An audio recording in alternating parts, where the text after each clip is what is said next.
about to break that because we are stupid. Yeah, we're a couple dummies in here. The first jiu-jitsu gym I started at, he was like pushing Focus Aid. Oh yeah, heavy. Like he had a sponsored cooler. Damn. Oh wow. It was slam full, and he's like, "You need one, yeah?" And I was like, "It's got a little bit of caffeine in it, but like my buddy Brett, his wife's a dietitian, and she's like, oh yeah, it's got the good shit in it." Oh word. I was like, cool. I don't know what that means, but it it makes my brain just go like Mach 3, dude. You're on speed. Yeah.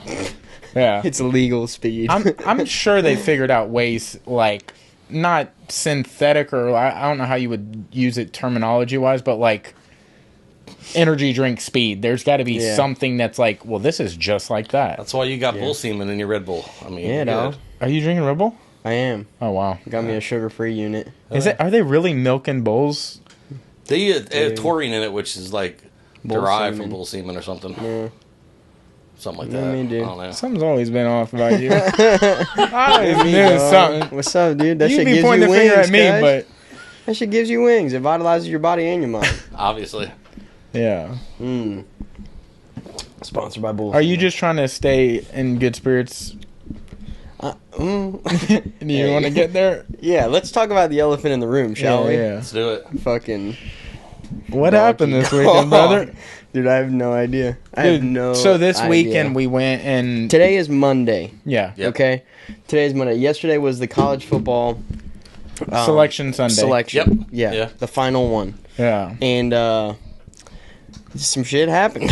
Yeah. Florida State got hosed. Some chaos ensued. I mean, in more ways than one, because, yes, you guys didn't make the playoffs, but then you got seeded to play Georgia now.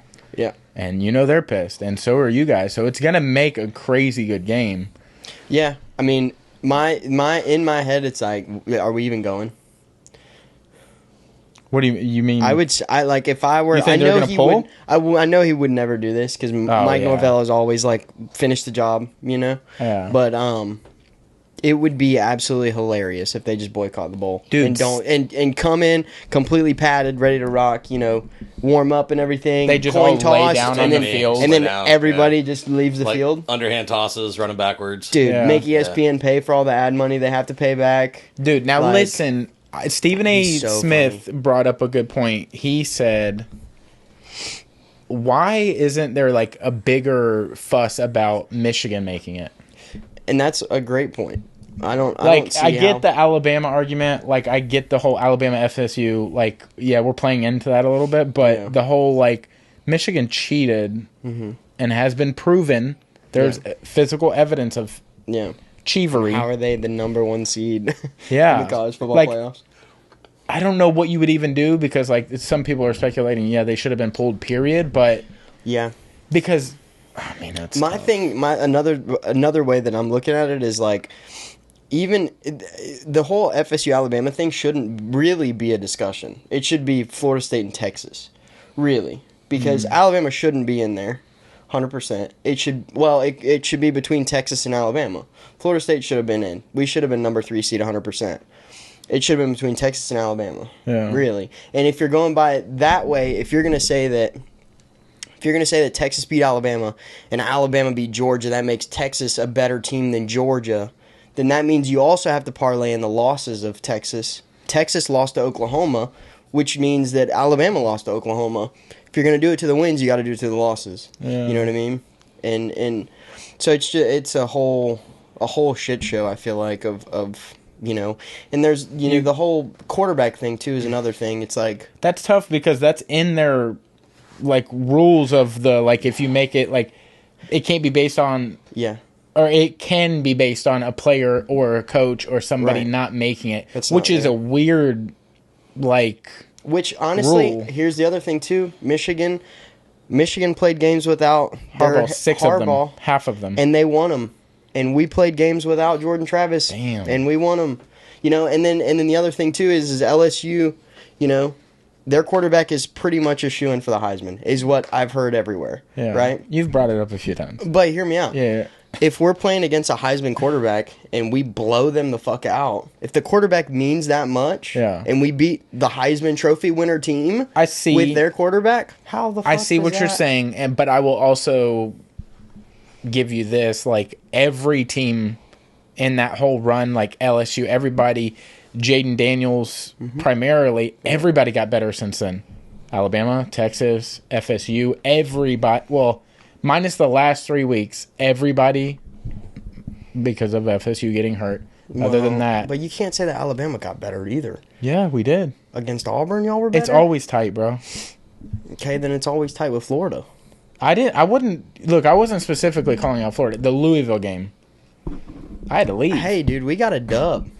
Yeah, I don't give a fuck who you are. A win is a win, dude. I guess. That was with our third string. If it was any other team, and they won in any conference, they won the conference championship with their third string quarterback, they would be held to the highest because they won with their third. They'd be like, God damn, this whole team is amazing. They can win with their third string. That's fucking crazy. This year, somebody was bound to be hurt because not every conference champion can make it this year. Yeah. Because there's only 4 spots. Right. But it's always a Power 5. There's 5 it's always big been ones. 5, though. I get it. Yeah. But in previous years, it's been like 2 teams. Mm-hmm. You know, and then like you have de facto like playoff games, like championship games. Yeah. But to like argue this point that somebody was going to be cut out, Big Ten commissioner, the Pac-12 commissioner, and the ACC commissioner all opted out and said we don't want to do the 12-team playoff this year. It was supposed to start this year. Now, that's got to hurt. Yeah. Oh, yeah. Because if they would have, dude, y'all would still be in the running to potentially be the national champion. Right, yeah. No, I mean, and it's definitely a, you know. I don't know why the whole not doing it, I don't know why they would have opted out, because regardless, you guys didn't make it, the impact that has. Yeah, I don't really see it because we should have been in anyway, so it doesn't matter, you know. I mean, whether it happened this year or not, we should be in the top 4. So, you know. I mean, the impact of you guys not making it is insane, like, for recruiting and money. Just you guys going to one of the college football playoff games. Yeah.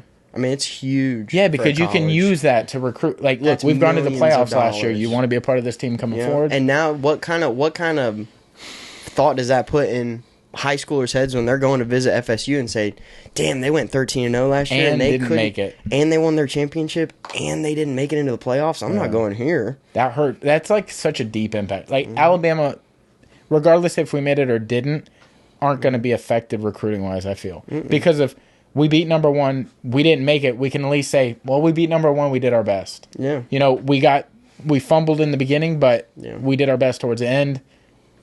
Yeah. But I don't know. It's tough. Yeah, that's a whole shit show, man. Yeah. It's weird. And I heard a lot too about like we don't want another TCU deal. Like, what was it, last year or the year before? It was last year. But 65-7 in the national championship game. Yeah, but how did they get there? They beat Michigan, which is crazy. Beat Michigan. Yeah. So imagine if Michigan had won that game. This is what I think. I think TCU, because you get 3 weeks to build up for that first college football playoff game. Yeah. They game planned the shit out of Michigan. And it was still a boat race. Like, they were just running, right? It's a dub, dude. And I think they got exhausted. They didn't have enough time because I think that coach maybe isn't in a lot of big games. Mm-hmm. So he doesn't know how to play up to all those big teams. Yeah. But sniped one, got lucky. Duggan was crazy that game. Yeah. Got lucky. I don't think it would have been like a TCU thing. I don't think so either. I think y'all would have played. Your defense is insane. Mm-hmm. I think it would have been a good game against anybody. I think it would have been cooler if it was like FSU Michigan, just because of the types of teams they are. Yeah. You know? Yeah. But it is what it is, I guess. Yeah. I mean, there's no. We got to do another one of those things at the rooftop. I'm not watching the playoff. I'm not watching the national championship game. Yeah, but the Georgia FSU game? I don't know. I feel like I have to support even go? it. I have to support that game if they're gonna play in it. Yeah. But like, why you're putting this out there like they're talking about not going? I would love for them to not go. I've seen some stuff, but like it's not. I don't think Mike is gonna do that. You don't not go. You go and beat Georgia. That's what you do. Yeah, but then here's the thing too. The best revenge is not being sad. The best revenge is getting better. Even if we beat Georgia, yeah, there's gonna be they didn't have any other star players there because it was postseason. Doesn't count. It's not gonna count. I mean, maybe people say that. Our 13 wins this season didn't fucking count, so that one ain't gonna count worth shit. When is the transfer portal closed where you can't move? I don't know. Because the Oklahoma quarterback, Daniel, I can't remember his last name. Gibson? Is that it? I don't know. I don't know but what you're talking about. He is in the portal now. Kyle McCord's in the portal, too. I know. What if y'all scoop one of them before the game? And then brother. I don't know how that works. I haven't looked too deep into that, but imagine if you guys come out there, Kyle McCord, both of them. Yeah. They're backing each other up. Yeah. That'd be insane. Yeah. Anyways, enough about college football. It was just an insane weekend. Yeah, we had to get some of that shit out. Yeah. You know? That's cool, man. There's a lot. Yeah. What you been up to, brother? Man, picked up a new job about 90 days ago, working my ass off. It's the winter, so I'm trying to get into the woods as often as possible, escape reality, Hell yeah. get away from cell phone signals, you know, spend some time camping. I just got back from San Francisco. I was out there. I was in Dallas last week in San Francisco, seeing some customers, just working, man. Word. How was San Francisco? It was actually beautiful, man. Yeah? I was actually, like, on the west side, out at Pillar Point, like, what's that, like Rockaway Beach. It was beautiful out there. The weather was great. It was a little cool. Seafood was amazing. Nice. I was out there for a couple days, and I didn't get into the city, which was perfect. Yeah. I didn't want to. Yeah. I love California, but I hate California. See, that's the thing. I feel like there's definitely some spots that are like, okay, yeah, that's cool. Yeah. But like as a unit, it's like I don't want to. I don't have a lot of my childhood out there, like the summers in LA and San Diego, and then as an adult, I've had 3 opportunities to move to like the North Bay, and I just can't pull the trigger on it. It's so beautiful, but so crowded and just so crazy. Yeah. I just don't want to be involved in that. Yeah. I think it's changed a lot in the last 15 years, too. Yeah. I mean, like, within the last 10, 15 years, it's like a completely different state, I feel like, than it was before. Yeah, so there's kind of that. How close is the bridge to the actual city? Like, isn't that where the Golden Gate is? It's like right there. I mean, it's not really outside the city too much. It's between San Francisco and Oakland or something? I don't know. I can't remember. And that's where the Planet of the Apes is based off, right? Because then they go into the woods right across the street. I never saw that movie. I don't remember. I think it was one of the newer ones, I thought, with Mark Wahlberg. I thought it was like in New York, because don't they have like the Statue of Liberty head on the beach or something like that? I think that's one of them, because there's like 3... There's a lot of bridges in New York, too. It's also very true. That's true. Yeah, there's like 4 or 5 bridges between. I just see an orange bridge, and I'm like, that's golden, right? Yeah. Close enough. Close enough. Yeah. No, I never even saw that movie, though, I'll be honest with you. I didn't see it either, but I saw the bridge on a trailer. I watched the trailer, though. Yeah. Being honest, yeah. I've just heard San Francisco has those, like, 20 feet wide trees or something, like the cars like go through south it. of San Francisco, I think you get to the redwoods and stuff, probably north as well, and you get into those big ass trees, man. Yeah. The giant sequoias or something. You've seen that in person? Yeah, I went up there in 2001. I went for a job interview at Intel, and I was up there for the weekend and drove through the forest and stuff. It's really cool. That's tight. Now, That's cool. Does it feel eerie? Like you're like, whoa, I'm tiny.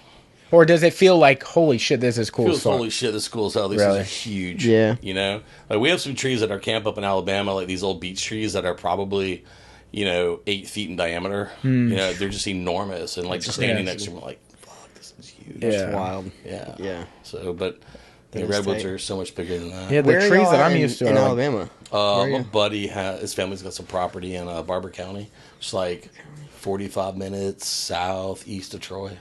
Oh, okay. Gotcha. Okay. Oh, yeah. Dude, I only know pine trees. And those are not relatively thick, but they're tall as fuck. Yeah, they do be getting tall. The nice thing about pine trees around here is they hit about 60 feet and then a hurricane breaks them in half. Yeah. Yeah. You know? Dude, imagine being around those 20 feet wide trees. You're like, but I guess they don't get hurricanes. They get earthquakes, right? They get earthquakes, and they might occasionally once in a while get a Pacific hurricane, but Not up that far north usually. Yeah. Usually And I spins back feel like up them soon. things are so grounded. Like, being that gigantic, you got to have a so root thick, system, man. bro. Yeah. You know, like, I feel like they're kind of... They're Gotta like have a legit building. roots, and they're so thick I couldn't imagine anything snapping them. Yeah. I mean, Things are scary, big. Except maybe apes. skunk ape.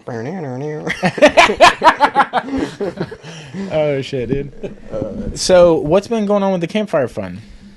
Oh man, let's see. We have about 30 folks in therapy right now. We actually have like a couple in therapy, which is kind of cool because we expanded from just. We always said it's just men, but we've always been like, we'll take anybody. We just want to help. We had some pretty good donations this year between Rusty, between the Pompano Showdown, and some private donors. We've done really well. We have the Beard Ton and of Mustache events, competition. yeah. Beard and Mustache competition coming up December 23rd. It's going to be supported by four local like metal punk bands. Which can also have a crazy good time at the Handlebar. I think Bitter Blood's playing that. Bitter Blood is playing. Yeah. Oh, sick. Yeah. Oh, yeah. William's been super supportive of us. William's Which is dope. fantastic. He's Love so it. That great. crew is just Yeah. a whole bunch of good boys. Yeah, and I They thought, I really was like, are. you know, what's cooler than having a mustache competition at the Handlebar? Yeah, Right? it adds up. Like, Yeah. it adds up. And then I'm like, well, like, I love my buddies that play music, but let's do something a little bit different. And I was like, you guys think you could, like, do some speed metal Christmas carols in between, like, the events? Dude. And he's like, let me talk to the guys. And Yeah. so he sent me a video, and I'm like, yes, that's exactly what I'm talking about. So, Hell yeah. love that. And then they're all going to play. The four bands are going to play afterwards. So, like, 9 to midnight, 9 to 1. They'll be playing music. What else do you have going on? So after winning that steak cook-off downtown, like everybody's like, I got to meet with Old Hickory tomorrow. They want to do something. Slick Lips wants to do something. I can reach out, get back with them. Jarrell wants to set up like a chili cook-off, like at intermissions or at 200 or Yeah, something. yeah. And then Chris Breck and I were talking about maybe doing like a rib cook-off with Rustic Spoon, like at Marcus Point sometime in the early spring. That'd be To really get it sick. going. Just need a few more people that want to cook and be fun. Yeah. Oh yeah. So yeah, I'm excited about that. That's dope. Yeah, it's a lot of cool events, and anytime we can put good food and good music together with a good cause is always a win. Everybody loves the music, everybody loves good food, and like people have been so charitable when it comes to donating. And honestly, I think like, I'm not gonna say my cooking's bad, but I think one of the reasons we won the steak cook-off is because they allowed like donations to count as votes, and people were like, Oh, "Oh, really?" word. And they were like dumping money into our voting box. Hell yeah. That's awesome. Yeah, Yeah. so I mean, I think my cooking would have stood on its own, but the money helps. But that's Yeah. cool. Though. Yeah, Yeah. no, you're like, Money all right, helps. yeah, I'll take So, that. yeah. Hell yeah, But- man. That's cool. Dude. So that's what we've been up to, and just keep adding people to the therapy list, and picked up another therapist. So we have 3 of them that are kind of on call for whenever we need something. We just send them the information or send people their information, and they work it out, and then we pay the bills. So That's doing great, good, dude. yeah. That's super cool. Do you man. guys ever do anything as far as like suggesting apps or anything for mental health? apps. Yeah, because I know like BetterHelp and what did Brett was on one. Remember the very last time he was on, he's like, I have like one that does prescriptions, it does like therapy, it did a bunch of Yeah. stuff, and he can literally text the person and be wow. like, hey, I'm not doing okay, Yeah, that's Yeah. cool. and they would get back to him like within minutes. Yeah. That's really neat. Yeah, I know that BetterHelp is kind of like that too. You get directly Yeah. in contact with And somebody, they and they're sponsor there. like, I mean, they're a massive company. They Yeah. sponsor a ton of podcasts Yeah, and stuff. I've heard of them. I've seen them on their sponsor stuff. We haven't really looked into that. I think it'd be something that could be extremely helpful. Yeah. A lot of the folks we've been working with, they seem to respond really well to like an hour a week with somebody, like literally face to face. That Yeah. way you can see them, you can see the emotion that they share with you, and work the things out. And they're getting tools to help them handle their situations. So we've had a few repeat customers, which is great because I feel it's wonderful if someone says, "I'm doing better, like I'm done with therapy," and then something happens, they're like, "Yeah, I really need to talk to somebody." I'm like, all right, Yeah. Yeah. make an appointment. I got you. We'll pay for it. Yeah. Yeah. So, yeah. I feel I like think there is something to that, like face to face. You know, Yeah. like I think it's great that there is an option for people that can't do that or maybe don't feel comfortable with that. Right. You know, but I think a lot of people respond differently to the face-to-face thing. You know what I mean? I feel like it would feel more genuine maybe being in person with somebody. So I think that, you know, that makes sense definitely. But I do think that do it over the phone. Yeah. And it works for them. Like, they don't have exactly transportation. Their work schedule's kind of crazy. So they can just, you know, they can do it. Oh, if I'm going to wake up at noon, by 1 o'clock, I'm ready to roll and I don't have to get dressed or go anywhere. Yeah. So over the phone or an app, I see that having a lot of possibilities. Yeah. Yeah. My experience with like therapy, I went 3 times with this lady, and I worked at Target at the time, and they gave you 5 free sessions, and I just never got past the point of like unloading. I don't like, how many times do you go? I mean, maybe I'm a special case. Like, I feel like I'll just keep going because I'm like, she's bound to stop me. She'll probably butt in, and I'm just like, we get done, and she's like, well, that was our time.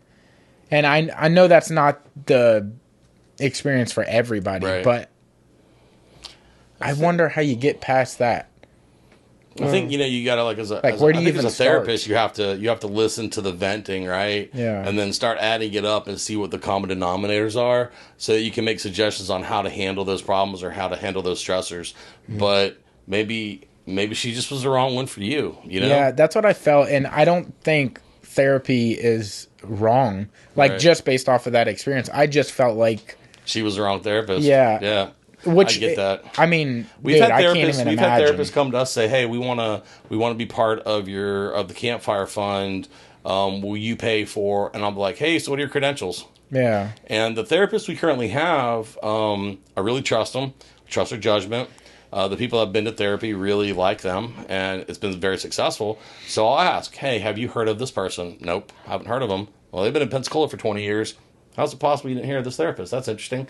So then I'll ask questions like what is the prognosis? How much therapy do you think this person needs? Like, don't tell me anything personal, but give me some idea. Yeah. And the couple times I've done that, the therapist doesn't even write back. To me, that's going, okay, well, do you have a customer, or are you just looking to bill me? Yeah. So, like, right now I know that the 3 therapists we're using, they see clients, they bill us accordingly. Yeah. So I don't want to say I'm, you know, untrusting, but Yeah. I feel like people have donated money to us, and it's my responsibility to be a good steward of that money. Yeah. And to make sure that For I'm sure. not getting charged for visits that don't happen, or I'm spending the money recklessly. Yeah. You know? Yeah. So Yeah. I can see how that would be some weird pressure. Yeah. Because, like, if somebody gets, like, a weird situation therapeutically wise, and then they be like, why aren't you... Like, they just had a bad time. Mm-hmm. And then they can, like, point a finger. But it's like, the ultimate point is we're trying to help. Yeah. Nobody's trying to hurt anything. yeah, and we're pretty good about it. I mean, we're really good about it. Like, every dollar we get goes to therapy. Yeah, I'll buy T-shirts. I'll have T-shirts made, and I do all that stuff locally, so at least I support the local economy. But we make profit on those T-shirts, and so if I pay $15 for a T-shirt, I sell it for $25. Well, I made that 15 back plus another 10, and that all goes to therapy. So nobody's paid. Everyone's a volunteer. You know, anytime we have an event, if we have to pay for anything, we make more back on the event than we put out. So we're always on the positive side. Yeah. And so to me, that's what it's about. We take a little bit, we invest it, we make a profit on it, therapy money. So, and that's the way we've been doing it for the last almost 2 years. Like, you know, we're coming around to 18 months now, I guess. Yeah. So, yeah. That's awesome. Yeah. Are there any, like, future ideas for, like, I don't know if vending is the correct word, but a lot of musical events are happening locally that are, like, bigger than before. Yeah. And they have tents, like, it'll be like so put food. up a tent for marketing and stuff, and like Yeah, and just selling like, hey, we're hats or here. shirts or just giving out information. That'd be awesome. Yeah. That'd be dope because, like, we just had Heat in the Street back in July, Right. and then Night Moves. Oh yeah. You know, and I know both of them. I wouldn't call them companies, but both of them, like, entities are trying to snowball effect their, like, thing and keep having more events. Yeah. And I think that would be a good thing, you know? It's something that like I'm not super good at. Like like I'm pretty good organizing stuff. Planning, execution can be a problem sometimes. But we have volunteers that want to do stuff. And they're like, "What can we do?" I'm like, "I got no idea what to tell you to do." Yeah. But hey, you know what you could do? Like, go to my storage unit, get all the T-shirts, get the table, get the banner, get everything, get the cash box, and go to this event and sell T-shirts and tell people about us. Yeah. And the volunteers would legit do that, but like we still haven't got to that point where we run that smoothly yet. Yeah. It'll get there. I think that's a great idea because I'm sure there's kids or adults that are at these events and they're like, yo, this has never really been talked about, or that's the first time they're seeing something in person. Because, like, some people my age or a little older aren't on social media like that, you know? Like, they we talked to so many people at the state cook-off that had no idea who we were or what we did, and we handed out hundreds of brochures, and people have reached out for therapy, people have reached out to support us. So every time we do an event in town, we get good publicity from it. We get good feedback. So it's definitely worth it to make those things happen. Yeah. It just takes like there's one always thing. There's always events and stuff going on in Pensacola too, which is really great. Yeah. You know? I mean, you're tied in with a lot of that stuff. Like every time I turn around, you're like doing a cook-off or a con of some sort. I didn't even know there was that much going on. I mean, I'm not really tied into stuff like you. Yeah. But you're like... I think it's just one of those things, too. If you spend enough time in downtown Pensacola, you know what I mean? Like, if you follow if you people go in outside, that... if you go... That's a big part of mental health in general. Like, dude, go outside, you're going to find some good things. Yeah. I mean, like, there's literally always something happening. Downtown's great, but downtown's gotten a little different over the last... It has 5 years. Yeah. I still love going down there. I try to avoid gallery nights, but we spend some time at the Cigar Factory. Like to hit up dinner, stuff like that. There's some great bars downtown. So, there's like spend some time at Old Hickory. Hang out down there. I just recently got back into running and sounds miserable. Dude, it's awesome. Sucks. It's awesome. I don't even do it. But there's like free communities for that where there'll be like group runs where it's hundreds of people. And like not like I started running. It's that peer pressure, man. You wouldn't do it by yourself because it is miserable. Yeah, that shit sucks. Dude, I just ran today. I love running. But yeah, I get it. Like it can suck. I think also it helps if you're downtown and you're running with a bunch of people. Everybody's going for a beer afterwards. You know what I mean? Dude, There's it always is a that community kind of people, and you see people, and they'll be like supportive of like any questions you have, any plug. Like, yo, there's other people. Like, there's also smaller runs. You want to join our little group? Like, the most run I want to do is like from the house to the car when it's raining. That's about all. That's pretty much it. All right, let's get into that. Yeah. There's a myth. And how do you feel about this? God. There's a myth that if it's raining and you run, you get wetter. Now, I walk when it's raining. I don't care. Yeah. I get wetter. I think I get less wet when I walk, but that's just me. Okay, what are you saying on that? I don't know. I think if you run with your arms behind your back. Oh, that's crazy. Listen to this. You stick your arms in your shirt, it doesn't matter. Yeah, but then if you fall, what happens? You look like a fool if you fall. You bust your nose How open. often do you fall when you're walking? In the rain? Oh, you're saying walk with your arms inside. Yeah. That's crazy. Okay. Why wouldn't you run with your arms behind your back? Your arms stay dry, so then you feel drier, and you get drier faster. Yeah. But and you already got inside faster. But you think running is more... This is actually how string theory started. This has been done on Absolutely Mythbusters. Oh, well, you could have fooled us, dude. We'll buy anything to sell it. Yeah, I mean, we're like, really? Did Mythbusters do this? They should have, because they could have set up a rain tank and people could have run and walked. They did. They did. They did? Yeah. You know the answer to this already? No, I don't. I can't remember for the life of me. But I know they I remember don't like watching each other, it. or didn't? Really? Yeah, they were at odds with each other, which is why the show ultimately quit.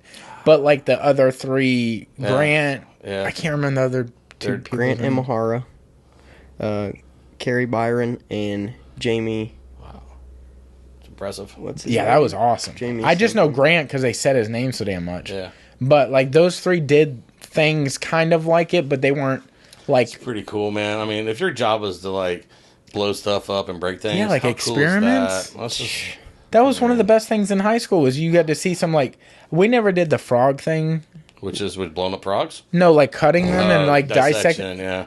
We never can blow did up that. frogs on your own out here. You just firecrackers and a frog. Dude, my best friend growing up, brother Trevin, he would do that. Yeah. He'd put like things in their mouth and Yeah. I'm like, all right, dude, that's pretty insane. Yeah. Says the pair simulated a rainstorm and discovered that walking was better. However, when they revisited the experiment in real rain, they found out that it was better to run. Either way, you still get wet. Yeah. Legit. I'm a walker. Yeah, I feel you. respect it. It's like I'm gonna get wet either way. I'm Last gonna thing you get- do is I'm- run, I'm- you get a I'm- slick I'm- spot I'm- or a puddle, you're done. See, that is what I thought your argument was going to be. What if you're running and you hit a puddle? Which You is gotta tough. realize though, if you run, like you have this surface area in front of you, right? So if you're running, this entire surface area is going to smash into more raindrops. All the rain. Here Yeah. versus this surface area here, right? So if you're walking, this is your surface area, and your shoulders, my gut. That's it. But if you're running, I don't know. I think What you're- if you I think run you're in trying a to smash- circle? What if you're spinning the whole time? What are you doing? I'm just. What are you I'm doing? trying You're to. going to get even be- more wet because your back's going to be wet too. And I'm you're trying to gonna look like a outthink fool. this. And you're just And you're gonna gonna bust fall your ass. over. Oh. You're Yeah. going to be soaked. You ever play that spin the bat one? You know, Oh, where you yeah, try to yeah. What is that called? Dizzy bat. dizzy Dizzy bat, bat. spin bat, Bro. You know, spinny bat. Spinny bat.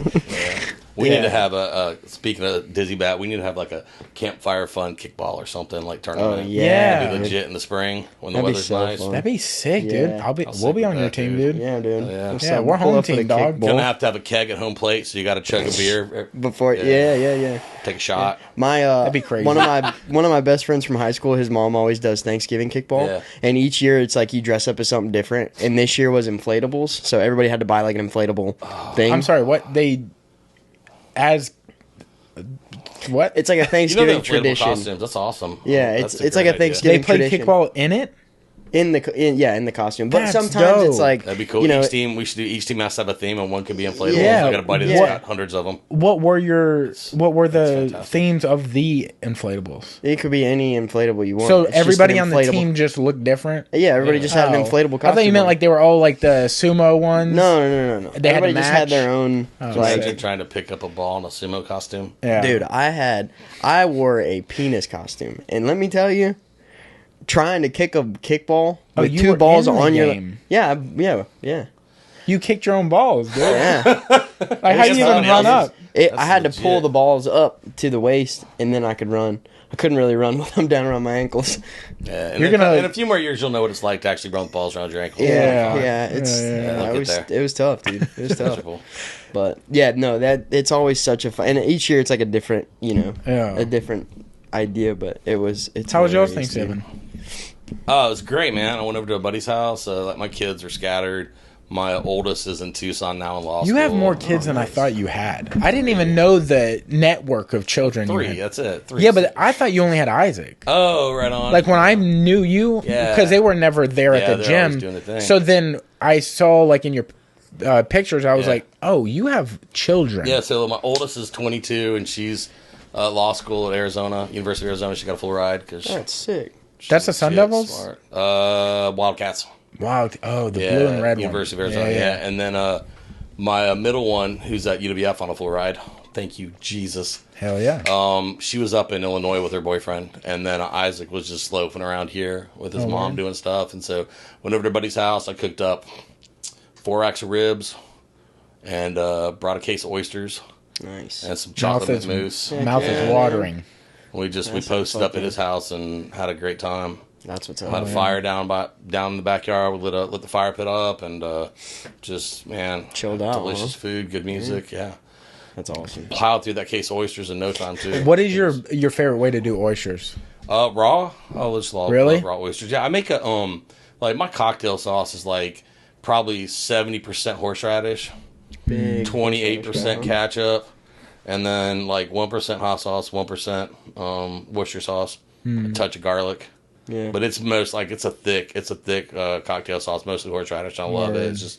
It's heavy and it's spicy, and Yeah. so that, and then I have this like shucking machine that my What? my ex-wife's great uncle made back in the 50s. It's like a board with a piece of aluminum on it with ribs that he welded and a stanchion and then an arm like that with a little triangle, and you just put the oyster there and you just go boop and it just pops it right open. What? Takes legit like 3 seconds. Dude, that's gangster. People will come over and be like, "Oh, you got oysters? Oh, what a pain in the ass!" I'm like, "No, come here, watch this." And it takes like 2-3 seconds to pop an oyster open, and you're done. Nobody cuts their hand. No one breaks my oyster knives. Sick. And it's built like 50 years ago, so it's built That right. motherfucker ain't going he was like a security guard or a maintenance guy at one of the plants out in Milton, and he would just like slide up into the machine shop and be like, "Well, tonight while nobody's here, this is what I'm gonna do." Right. He had built a few of them, and that was like the one thing. Like when he passed away, I was like, "Yo, Uncle Cliff's oyster machine." Yeah, that's gangster. Got that. Yeah, I got that in his 30-30. I was happy. Yeah. Ooh. Yeah. That's a good one too. Yeah. It's a good one to have. It's real good. Yeah. But yeah, man, I don't mind like throwing some oysters on the grill and do a little oyster Rockefeller. You know. Yeah. That's good too. It's hard to go We wrong had there. some in New fried Orleans. oysters. I mean, Yeah. you can't- I honestly like just Done raw right. with hot sauce, dude. Yeah. Like tiger sauce. Tiger sauce. Yeah. Have you Get guys the had that O fuck Brothers? outta O Brothers Chipotle hot sauce. It's got the donkey on the thing.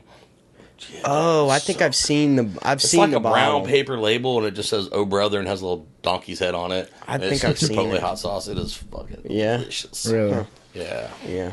Yeah, we had some in New Orleans at what is that? It's like a hotel, but there's a restaurant in the bottom. Drago's. Dragos, yes. bro. Yeah, they're good. Been there. They have some good stuff. Holy Ooh, shit, they were goodness delicious. Well, that's also because they put a gallon of butter on each one of those Yeah. fucking things. dude, butter is awesome. Yeah, butter's They- awesome. Butter makes everything better. Yeah. Yeah, there's nothing that doesn't get better with butter.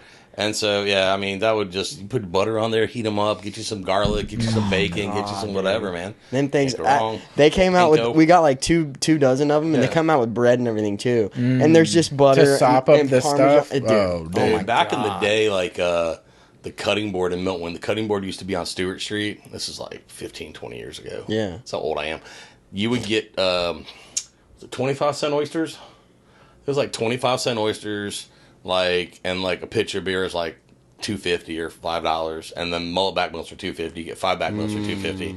And me and my father-in-law, my brother-in-law would go there and just devour that shit. I don't think people understand the quality of a mullet backbone, dude. No, they do not. Golly, that shit. don't. There's only a couple places. Like Doghouse used to do yeah. a mullet special, and they would throw a couple of them in there. But like you can't like there's not really that many spots that do them anymore. I don't know any you know place what I mean? that does them. I think like and like Chet's used to do them. I don't even know if they're still Yeah. open, but Yeah. yeah, very few places I think do But backbones. But they're golly, dude, and the delicious. tail too. You get a good crispy fried tail. tails. It's like a delicious potato chip. I have no Oh, it's idea. so much. It's You ever had so like a good. Zaps, like the Zaps, like raw tater potato chips? I've never had any zaps.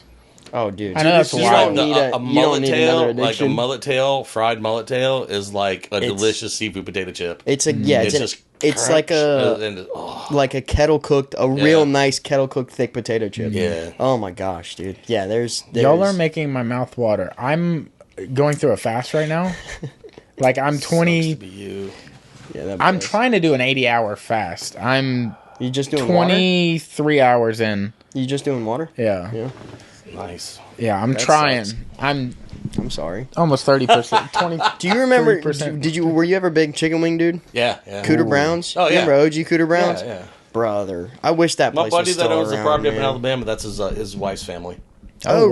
word. Yeah. They still have one in They have Holt or one something. up like Jay or something. Yeah. Somewhere up outside of here. That place used to be awesome, man. Golly, dude, I that only was knew the one on spot. 98, right? Is that the one They you're had talking one. about? Or- They had one on 9th on Avenue 9th right there. Ave. Where really? whatever that it's Zion Noodles or whatever that Yeah, new it place was is like now used to be Italy's finest Italy's pizza. finest Yeah, pizza. pizza. It used to be at Cooter Browns when Yeah. I was in school. That was Dude, the we had- fucking spot. we had wings Saturday Even the at the Seville wings were football. fantastic. You go to Seville on a Thursday night. I don't know if you I've get in ever- for free, and you have 25-cent wings I don't and know. like $1 drinks. I don't know if I've old ever done days. that. Oh, that's old school. Yeah. Them old days. They're Yeah. good, yeah. Yeah, that was the first, like, my dad used to take me up there when I was, like, baby. Yeah. Like, for, like, FSU games and shit. Yeah. Like, he would take me up there and, like, you know, all the bartenders loved me because I was just a little kid hanging out. But, like, You're like that Oh, Big yeah. Daddy scene. Yeah. Where he's like, Oh, you yeah. know, fuck the Jets. yeah. Yeah, dude, it was. Giants are gonna That win was this a year. very integral part of my childhood was Yeah. Cooter Browns, you Oh, know? yeah? Yeah.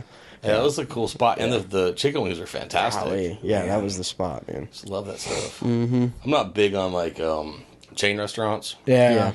local, right? And now, like, man, now in Pensacola, it's so easy. there's so many good local restaurants, but back in the day, like, people thought a good restaurant was the Olive Garden or Applebee's. Yeah. And so you have to fight that stereotype. And it took me a long time to get my kids to where they were just like, yeah, no, we won't eat there. I'm like, thank you. Thank you so much. I think that's one thing that Pensacola it's tough to do correctly is like the sports bar type stuff. Like a local sports bar type place, you know, and we've seen a lot of it. Like yeah, that's kind of the one, really. And they got food now, right? I don't know if they've always had food, but yeah. I think they have multiple locations too. Yep, they do. Yeah. They got downtown Davis, the one out on 9 Mile. Mm-hmm. They're doing really well. Yeah, but you know, like even we like walk-ons and shit. Like we had Twin Peaks and walk-ons and what is that one on the way to Navy Federal? They got like a volleyball thing That's out. Ticket. Oh wow, that's like number 3, ticket number 3. Yeah, that looks they crazy. got the outdoor volleyball stuff. Yeah, I half the bars look at the outside ticket as a bar, not as like a sports bar you go to eat or something. I still back in the day, I still think, it's just a bar. Yeah, they got more. They got a lot more than that now. Yeah. Was the first one downtown? I think the one that's in that building that's like next to another broken Is that egg? one open? Because it was closed for a long time. Man. Oh, I think it is open. I think that's T1 or maybe that's T2. I don't know. I thought T1 was Davis. I don't know. Because that used to be that Davis one used to be Steak and Ale. Yes. And for some reason I thought that the ticket downtown was there before Steak and Ale closed, but maybe I'm completely fucked up on that. They did have another location in that Midtown area, but I'm trying to remember where it was. Yeah. But but I mean, yeah, they definitely do a good job. You know. But yeah, the whole sports bar scene in Pensacola is definitely odd. You know what I mean? I mean, how many do we? I don't know how many we have even. I mean, like, yeah. I mean, my thing. Twin Peaks was there, but Hooters was there before that. You got Pensacola Ale House, Walk-ons. Yeah, Miller's. Walk-ons. Yeah, Walk-ons. So BJ's is kind of sports. Who? BJ's in front of the mall. I wouldn't really call that. You got that? What's bar. that? Bubba's right there. Bubba's in front of University. Yeah, I feel like that's just Twin Peaks. You know, just I haven't been there, so I don't know. I haven't been there. Doesn't look great either. I like driven by and it looked. I was like, oh, that's cool, just to look at it. Yeah, but no, I wouldn't suggest it. Yeah, you think we'd be big enough to have like a Dave and Buster's here? Yeah. Haven't been to Dave and Buster's in forever, but that stuff's legit, man. How much fun is that? Just go there and video games like a child. Yeah. We went to one in Atlanta when Trey, me, Sydney, DJ, Thrasher, and I think a couple other people were doing a jiu-jitsu tournament. And it was like the night of weigh-ins, but we went after weigh-ins so we could eat. Bro, DJ's eating for his meal Banana Foster's French toast, followed by like Bananas Foster's and ice cream. Oh my god. Like he was on a kick, bro. And I'm like, dude, you have to fight tomorrow. Crazy. What are you doing? Like you're gonna die. You're gonna be shitting on that something, dude. Yeah. But I had never been to one, and it was like a multi-layer, so it was on like the second floor. Yeah. And you ate, and then the back half of the whole thing was like kids running around.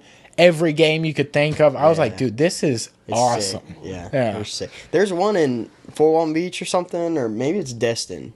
There's one over there, though, to the east of us a little bit. Yeah. But there's one there. Destin. Yeah. We're bound to get one. We're getting so big. Yeah. I was in Arlington, just south of Dallas, like Wednesday and Thursday, and there was one there, and I was like debating for a minute. I'm like, man, I could go. Just run it up on some games. Go have some fun with some video games. Yeah. But I opted for a really good steak and a glass of wine. So take it. Hell yeah. Take it. You got any plans coming up for Christmas? Not really. Let's see. We have the beard event, so I got to be around for the 23rd. But then, if I don't do Christmas with some buddies, I'm probably just gonna pop out to the woods and spend I used to spend Christmas through New Year's in the woods. And it was a good week off just to chill and relax. But really depends. Like nothing really. Nothing on the table right now. Nothing on the calendar. That does seem like a badass week to just kind of get away when all. What is hunting season right now? Like what is in hunt? So in Alabama, deer is in season until it's gun season. So it runs until about the middle of February.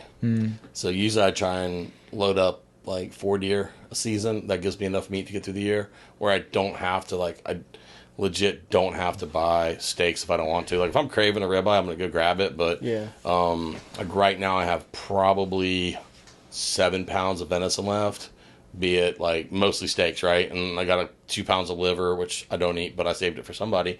And then I have 10 pounds of ground venison left from, I think I started with 80 that I use for making jerky. So, but like the bulk of my diet this year has been lamb from a buddy who's got a farm on the west side of town, venison, and then black bear from Brett. That's awesome. So, yeah. Yeah, that's tight. I've never had bear.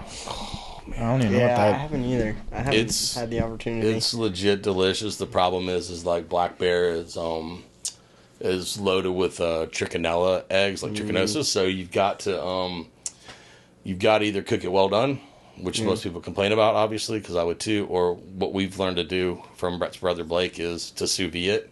Keep it at so the we'll temp. set it at like 145, 147, and it usually takes about 6 to 8 hours to get a steak up to temperature, and then you temp it and make sure the entire steak is at 145, and then take it out, cool it down, dry it, re-season it, and then sear it, and then sear it on the flat grill, the cast iron. Does it have to be held at that temperature for? Because I thought I saw him post something about like it's supposed to be like an hour or something at that temperature. If you do 145, I think it's instant, but like you can do like 120 something for like 8 hours or something. There's all the FDA has all these different times, and each time has a specific.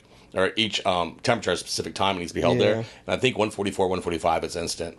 And then there's another way you could freeze it for 6 months, and that's supposed to kill all the eggs, but they're not 100% sure of that. So it's like you could try, but it's just not worth it. Right. Because it's something you don't ever get rid of. Trichinosis makes you go crazy? No, it's a worm, and what happens is when it hits your stomach acid, that hatches the worm, and it burrows out of your stomach into your muscles, and it gives you these like sick crazy muscle pains and like headaches and like diarrhea, and you can take medicine to stop it, but you never get rid of the worms. You stop the symptoms, they go dormant or something. It doesn't kill them, they just go dormant. So it's just not worth it. Yeah. Damn. Yeah, that's pretty gnarly. It's definitely gnarly. Dude, I'm doing this all fast because I feel like I have worms. I just cannot stop eating. Like, I can't. I eat. You're just on your period, man. Don't worry about it. Fine, yeah, but it's like my period's been 33 years long. Like, what's going on? Is this something you're gonna try and do for like every couple days you'll do it, or like? No, I'm doing this to like shock my system to just reset because I just was on a bad slide. Yeah. You know, and then I wore this Saturday and was it snug?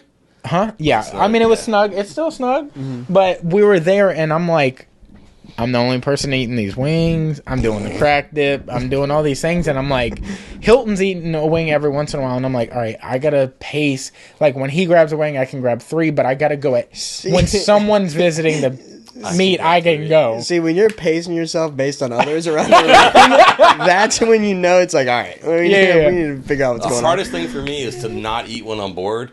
Because I'll just be like, it's tough. It is tough. I'm bored, and you open the fridge, like, oh, I could eat that. Yeah. And like right now, there's literally nothing in my house I want to eat. There's an apple, there's some oranges. I just defrosted venison, so I cook it for dinner. And then there's like peanut butter and honey, and I'm like, I don't want any of this. Like, I want something bad for me. Like, I want something really bad for me, and it's not there. So I'm just like, well, guess I can't eat. And like for the last 2 weeks, I've been trying to only eat when I'm hungry, and it's miserable. Yeah, it's miserable. I just like to eat, obviously. So it's tough. It is tough. It's tough. It's very tough. It's like the whole boredom eating it's like a snack accident. Yeah. It's call it that. I'm still like, honestly, I'm still mind blown about the Reese's deal. I am still mind blown about that. Like it Gotta explain. It is insane to me. I'm sorry. Crazy. I feel bad. I don't want you to apologize. For me. You see, you know what probably happened? Crazy. You probably lied about where they came from just to set me up. No. You're like, this is an experiment. Watch this. This shit gonna be crazy. So my mom was she was up in Virginia for like a month and a half, 2 months, working on an ultrasound job, and she was up there and she found a bunch of Reese's peanut butter cups, like different shapes that we don't have down here and whatnot. So she bought, which are the best kind, a gigantic bag, like an 8-pound bag of Reese's peanut butter cups, and then like a bunch of little ones, like pound dangerous. bags. So she left them at her house. I brought them over here because she was like, "Hey, these are for you and Cody." I brought them over here, fuck. He's like, damn, that's crazy. One day. So we gone, split right? them in I have a half. picture of the split. The bowls. Okay, dude, when I tell you, the bowl is this big. Full, like, The picture makes mounded. it look not that big, but they're big. I will go grab the bowl that the Reese's were in so you can understand how big this bowl was. And, like, I left mine on the counter because I was like, I'll just eat a couple of them, and, like, whatever.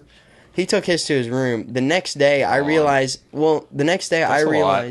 a lot of That's a lot. That's a lot. and his was on the left, right? Yeah. So That's a lot. But the next day, I realized that some of my Reese's are gone, and I'm like, Dude. wait a minute, what? And then the next day, I come out, and it's only the ones that he doesn't like are left in the bottom of the because thing. And I'm like, there's some tinfoil ones, Yeah. so it's like the candy. chocolate's harder. Yeah. It's different.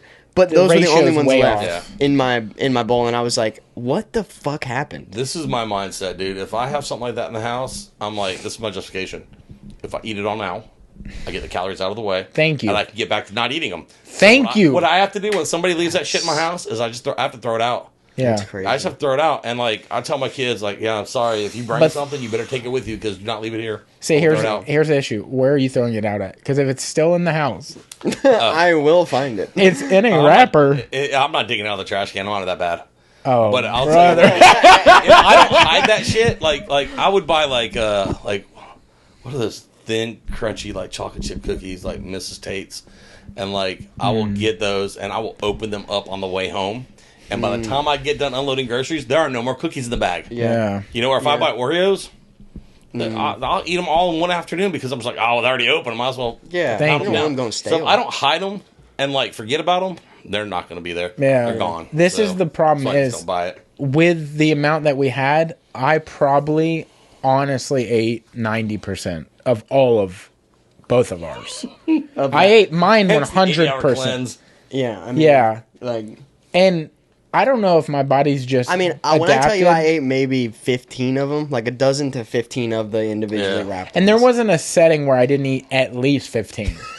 Like if I If started I ate with more one, than, like 4 Reese's peanut butter cups, I would legit feel like shit. Dude, Like, dude. all of a sudden, you kind of like get that sugar hangover. Yeah. You're like, oh god, what did I do? I don't even feel that anymore. Like I'm probably as good at Reese's as y'all are at drinking. I could look at a beer and I'm like, drink so much scotch. It scares me sometimes. yeah, it wouldn't even, dude. Like the guy that was at the thing with Shaq, that thing was whiskey. it wasn't straight whiskey. Okay, Yeah. I thought, and it was huge, and he was drinking it like it was water, and I was like, oh, that's wild, because we thought it was water. That's how I am with Reese's. Yeah. Like I could literally eat 15 in a sitting only is the, crazy. That's crazy. that was bare minimum. That I would Real- take but a just real 15 question, for though? That work. kid shit, Real that was question: amazing. Yeah. how was that bowl gone in one sitting? My bowl? Yeah. No, I made that like a day and a half. I don't know about that one. Day and a half. Because when you were Because you like, can't get them out of your bowl and put them in Right. his bowl. Yeah. I didn't ever The make it bowl back to never my ends. bowl. The bowl never ends. I never made it back to my bowl. I would just eat at your bowl to make sure that I didn't have to. Get And it. if Like, you came, I'd be like, dangerous. Like Halloween's dangerous for me because I'll buy all the candy for the kids, and then I'm like, well, I don't want to buy too much because if there's leftovers, You have and to. then I'm like, but I have to because I don't want these kids to be disappointed. But then I'm like, Yeah. oh, fuck them Right. kids. see, here's my like fix to that whole thing. I won't buy them. Yeah. If they find their way to me, that's on them. Okay, I will never spend the money to buy the candy. If Legit, someone, next year I'm giving out dollars. yeah, I'm just gonna be like, here, take $1. I need the dollars. Keep me from having candy. Yeah. Keep me from having candy in the house. Yeah, that's why when I saw them, bruh, I was like, you shouldn't have said those are for us. What do That you think- scared me. If it were up to me, I wouldn't even be into the second bag. War flashes. War flashes hit my eyes. I saw What do you want soldiers me to falling do? out. What do you want me to do? Leave them somewhere and Don't drive somewhere every This time is I want what a you do. Reese's You peanut don't butter even cup? tell me about them. Yeah. There's you no, never gift you're them to sniffing me. them rigs out, dude. No, I'm saying like you don't even bring them in the house. You give them to someone else. Just put them in I'm a bag giving in the you- freezer and don't let them know. Oh hell no, dude. Oh, He he's f- going through it, huh? oh brother. Oh. If they're in their freezer, he opens that thing every single night. Bro, Ain't I'm no just way. checking inventory. He's like, I used to when I What was do we a got? kid, my mom would get this candy called Seas Candy from California. Now you can buy it almost anywhere, but back in the day you can only get it west of the Mississippi, right? And she was from LA, so she'd always get it, like her mom would send it to her, or she'd get it when she was out there, and she'd leave it wrapped up. It came wrapped in paper, like the box, and the box was wrapped. And she put it in the freezer, and she put everyone's name on it. Like, this is mom's, this is yours, this is your brother's, your sister's. And I legit would go in and take her box out, slice open the wrapping paper, slide the box out, eat the candy, put it back in, retape it, and put it back in the freezer. Be like, that's wild. That thing was empty like that. Damn, and then she'd be like, who the fuck ate my shit? And I'll be like, not me. That shit's still wrapped, mom. Dude, when I was a kid, I used to do that That's too. how bad it was. I would What were the sneak candies? spoons out. They'd have like nuts and caramels, like covered in chocolate, or the ones I like. They're called molasses chips.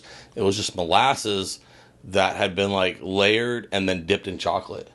Ooh. So it was like the size of your thumb, but thin. Yeah. And it was just molasses dipped in chocolate. And it was so fucking good. Damn, I can imagine that being cold too. Oh yeah. Ooh. At my house, everything, when I was a kid, everything, like all the candies are in the freezer. And my dad would like support the habit. He would go out after Easter, go out after Halloween, and buy like stupid amounts of shit and just put it in the freezer and be like, wouldn't tell anybody. So you'd just be going to get something one day and be like, oh my God. Yeah. There's a treasure trove of goodies. Dude, my dad was always like the deal guy too, even though we didn't need, like, that's why we have so many things now. Yeah. Like, Can't pass up a good deal. Yeah, it's like we are never going to need more than 80 ratchet straps, but anytime they're on sale, he's like, I'm going to go grab You might need 4 some. more, like, or extension, whatever the fuck it may be, right? Those are good. You're like me. I'm like, oh, another motorcycle? Oh, another watch? It's another like, gun? Let's just buy them all. I mean, so that's how he was. And even if we didn't need the candy, like we had all just did Halloween, everybody's got hella candy. Yeah. That shit's on sale. I'm going to Dude, grab that. When I was a kid, I used to steal spoonfuls of ice cream out. Like, you would just go and get a spoon, wash the spoon, hide it, and you're like, nobody noticed. And you would keep doing that until somebody came. Another bad thing that I hate to admit, but when I found out what creamer tastes like. Oh, God. Just by itself? Just by itself. Like little... I would sip it out of the bottle. Oh, wow. And put it right back. Because it's like, how are they going to know by weight? You can't see in the bottle, so you're not going to see it. They buy a whole brand new thing of creamer and it's gone before they even get to use it. Yeah, I mean, I would just take one drag off it. I wouldn't, like, going back for that because it's so rich. That's insane. But that's crazy, dude. That might have been the birth of it. Yeah. That might have been. Wow. Just cream to the dome, dude. It's not even really cream, though, dude. That's that. It's sugar syrup. Water. Sugar and milk. Vanilla. Hazelnut. And you can feel the thickness in your mouth. You know what I'm saying? Yeah. Pause. Doesn't sound good at all. Hey. I'll edit that out, please. Yeah. Dude, okay, so I looked up. That's why you like that sipping cream shit. Oh, absolutely. That's what it is. That is coffee cream with liquor in it. You want to know really why? That's all it is. Well, it is. Buffalo Trace bourbon cream or... No, it's worse. It's like way sweeter. It's called Appalachian sipping cream. Yeah, it's like the It literally looks like ice cream that's slightly melted. Yeah. Oh, fuck, dude. Yeah. And it's butter pecan flavor. Holy shit. Yeah, that sounds like something a girl should drink. You should be drinking whiskey. Yeah, it is whiskey. It's not. It's not. It's We've had this debate. That's how y'all... Look, it's just like how y'all feel about my coffee. That is actually coffee. It's in there somewhere. It's mostly cream. I mean, if it's mostly cream and sugar with a little hint of coffee, it's not coffee. Oh, I don't even do it like that. I buy the pre-made Starbucks bottles. Yeah, no, that's not coffee. Yeah. And then he puts... That's a coffee drink. So the sweetened... this is what's crazy. All right. You know the big-ass, like, pre-made... What is it? Is it the French vanilla ones? What is it specifically that you get flavor-wise? I think it's just called vanilla. Okay, well, it's a vanilla coffee drink, ice latte. The prepped, ready to rock stuff, right? And then what he does is he takes stevia and puts stevia in it also as well and mixes that up. That's cool. And mixes not even that sweet without it. Okay? It's because y'all like charcoal and black. That's true. No, that's true, dude. I love black coffee. Like, dude, I love what is bitter shit? I've got to the point where I'm like an old man where I want my steak charred. I want it rare. I want it blue. But I want it charred on the outside. Yeah. And if I can taste that, man. Yeah. There's one of these up here that tastes like straight charcoal. It's probably an Islay. It's probably an Islay Scotch. Yeah, it's Ardbeg. It is Ardbeg. tough. Have you had the Bizarbecue? the Ardbeg Barbecue. That's a dope Oh, name. I've seen it. I haven't had it though. A buddy of mine from France, I was at a conference in Vegas a few weeks ago, and he brought me a sample of the Barbecue and some Cuban cigars. Yeah. And, dude, that stuff is delicious. I'm waiting for them to get it back in stock at Total Wine. I love all. I'm a big Ardbeg fan. I like the whole cult following thing. Like I've loved everything I've ever had from Ardbeg. Really? It's still they're you can't go wrong there. Seriously. I like their stuff, but I kind of tend towards like Lagavulin and Yeah. Oban and some of the new Glenlivets and Glenmorangies are absolutely amazing. Really? I've never been a big Glenmorangie guy, or Like, I like some of the Glenfiddich stuff, Yeah, like it's the special stuff that they've done. Because like we did a couple years ago, we did a dinner, and it was sponsored by Glenfiddich, and they had like a bunch of of their different stuff that they brought out, and a lot of those were really really good. Yeah. But I've never They been. came out with like a 10 that was aged a bourbon cask, and Yeah. like a 12 and a 14, and Glenlivet did the same thing where all of a sudden they have like a 12, a 14, and like a 15 or 16, all Yeah. aged in different like bourbon, port, Sherry, I think. they sherry, do, yeah. Santorin, all these different casks, and their prices are really like that 10, like Glenmorangie 10 is like less than $40, right at $40. Yeah, Like yeah, that's a move. Yeah, especially because it's good. Well, and I then think- the new Glenlivet Double Oak is right around 40, and it's better than the original Glenlivet. So I think that there's like, the whiskey wave definitely happened a couple years ago, and I think right now it really hasn't hit Scotch as hard No, it as hasn't. bourbon did. Like bourbon is still one of those Scotch things. is one of those things I think people think is it's up here, and you got to be like that's fancy, but bourbon is like a common man's drink, Right, So I don't right. think people have really dug into Scotch the way they dug into bourbon, which is great because the prices haven't moved. Right. Yeah. I'm okay with that. Yeah. Yeah, no, it's still kind of hadn't hit that height that Yeah. that bourbon or anything like that has, but there really are. I mean, and now is the time. Like, if you're gonna get into Scotch, like when it starts getting cool like this, dude. Now's a good time to drink. Scotch is Hell what yeah. the dry one. No, it's more. Scotch is kind of known for its like peatiness.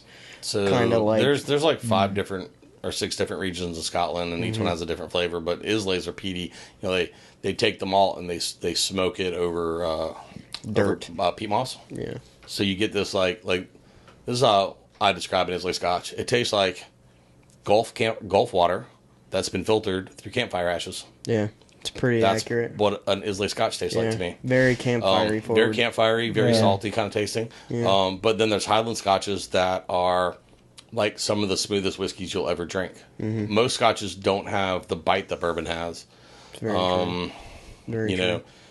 Rye has more of a bite than regular bourbon, but bourbon ryes are very bitey. But I don't know. There's and now with the aging process and the different barrels, the flavors are amazing. Yeah. So Yeah, there's a lot of opportunity. then if you there. get into Japanese whiskeys, then you're in trouble. So Yeah. very expensive now, and they've gotten so expensive in the last 2-3 years. Yeah. But Yeah. it's very delicious. We still need to get that Tiger Thick. Yeah, we Get did. you to give it a review. Yeah. I'll give it a shot. Yeah, that's Yeah. supposedly like Japanese and American whiskey mix. Yeah, like blended. Yeah, Yeah, I mean, I think there's something to say for any of it. Like some people are gonna love it, some people are gonna hate it. Yeah, but true. and the thing, there are so many different Is there- committees and awards given out every year yeah. to whiskeys. It's like Is there? I'm not saying everybody can get like a gold award or whatever, but there's 150 different magazines that do them, and Yeah. Is there a bunch of fraud in that, like there has been in wine? There has been in the past decade or so, people were selling empty bottles on eBay. Because some people just want empty bottles, right? And so they sell empty bottles. I turn them into like tiki torches. So I used to save all my bottles and make tiki torches out of them. Anyway, so people are selling bottles on eBay, and people were buying them and then putting whiskey in it. Like you buy a Pappy bottle, or you buy like a Sea Dragon, or you buy wow. like Yamazaki's or Hakashi's, and then you put whiskey in it that looks the same, and then you sell it, and nobody knows that. Oh, it's an open bottle. People sell open bottles all the time, but people are legit running scams on that. So yeah.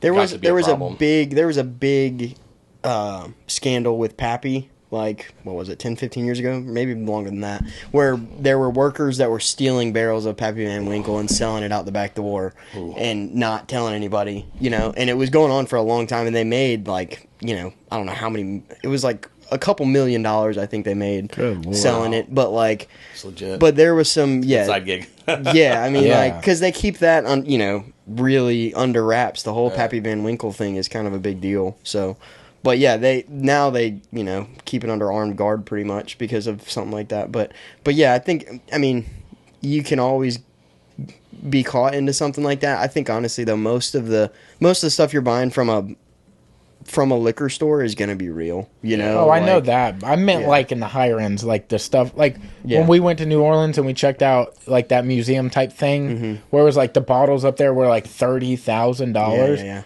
Do you think it's ever touched any of that? Like, you think any of that's ever been faked? Oh, I'm 100%. Sure it has. Yeah, I'm sure just like the wines. Yeah. Like, I wonder if people are buying that. it, filling it, and displaying it like that's a real thing, but they just bought an empty bottle. Man. Yeah. Nobody ever know if you had a Macallan 25 on your shelf. Yeah. And you're like, oh, we're not going to drink that tonight. It's a $20,000 bottle. Nobody would ever say shit to you about it. Let me have a sip. Nah, back off. Yeah. No, it's... I mean, we should do that. We should do that for the studio. Yeah, get a Macallan M bottle. Yeah, put it up there and just... Get a Louis the 13th. Put tea in it. Fuck it, yeah. Fucking... Put some watered down Coca-Cola in there. Yeah, ain't nobody drinking that shit. Put some bullet in there, man. That way, open them, go. Oh, yeah. All right. Yeah. People are like, Hylton's loaded. Yeah. Yeah, dude. That's my money in my bourbon collection. Nothing else. That's what's important. Yeah. That's Yeah. wild. You are a wise guy, like not like funny. I mean, you are. What am I saying? What are you doing, dude? I want to ask you like a deep question because I want to get everybody's opinion on this. But would you rather fulfill your biggest wish or resolve your deepest regret? Ooh, shit, man. I honestly, I don't have that many regrets. So, and I'm in a very selfish point in my life because my youngest just turned 18. So I feel like it's my time to be selfish. Yeah. So I would say I would like to fulfill my wish. What is that wish? I honestly don't know. Oh, wow. Yeah, I don't know. Like, for me in life, like, I've spent, and I'm sure my ex-wife would, debate this, but I spent the last 25 years, like, just taking care of other people. And, like, I love my kids, and I'm so glad they're successful and they're happy, and they've made it to adulthood, and they all seem to be doing really well. And I just want to be selfish, and I just want to disappear with some land and a side-by-side and a place to work on my Jeep and work on my motorcycles and, like, not have to see people ever again if I don't want to. Yeah. Because I'm kind of an introvert a lot. And the only real regret I have, like I traveled a lot when the kids were young. And I wish I'd spent more time with them, but I wish I'd spent more time with my dad. So that's the only one.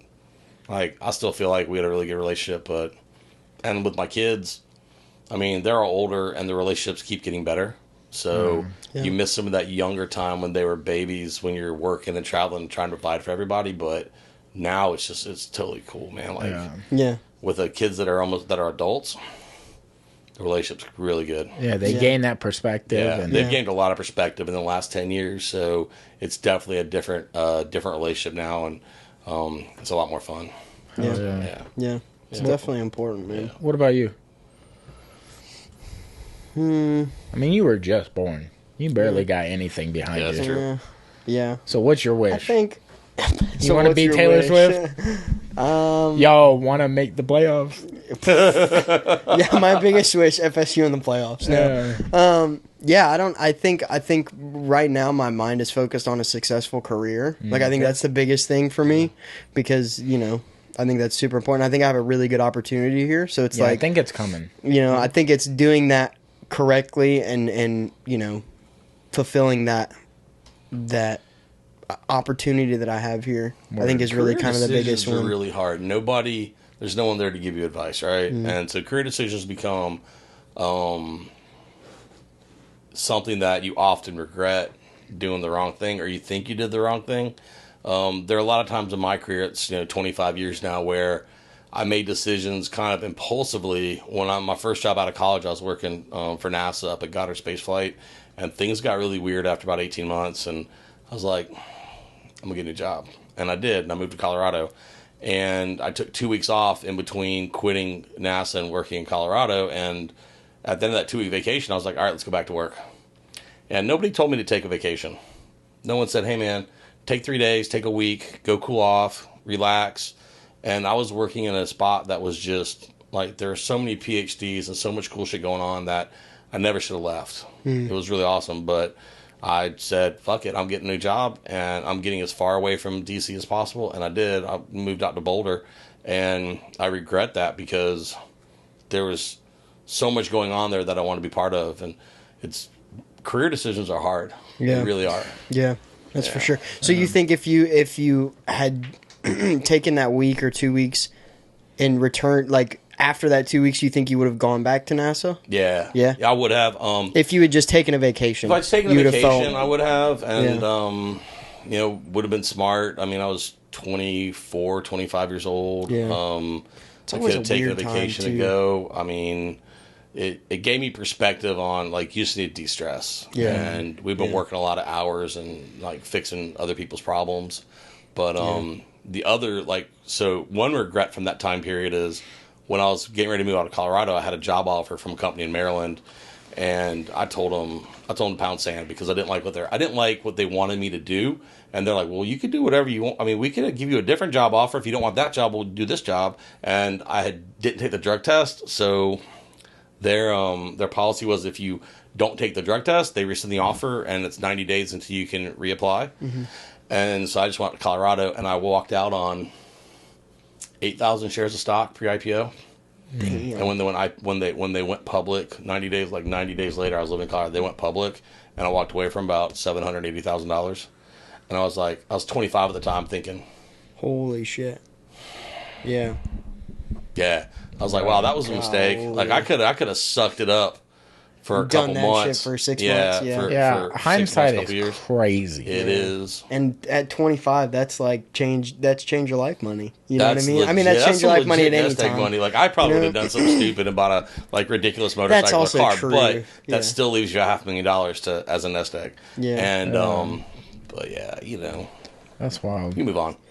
I think that's I think that like that mid to, early to mid 20s is always kind of a tough time for career choice stuff because it's like you're still trying to get it figured out. And I think now it's odd because everybody kind of at this age feels like they should have it figured out and they feel like they should be in the career that they're going to do for the I rest of think their they life. just don't want to look like they don't know what they're doing. But nobody knows what they're doing. Yeah, exactly. Yeah. Everybody Yeah. Like your age is a weird spot because Yeah. everybody's like trying to like kind of like look. Look, man, like 5 years ago, so I'm 48 right now. 5 years ago, 6 years ago, I'm working for the Air Force as engineering branch manager, and my director's like, "How did you know to do that?" I'm like, "I'm shooting from the hip." She's like, "No, you're not." I'm like, "No, legit, I'm shooting from the hip. Everything you get from me, I'm shooting from the hip." I mean, like, yeah, I have a lot of experience, I have a lot of knowledge, but like when I pop off in meetings, Yeah.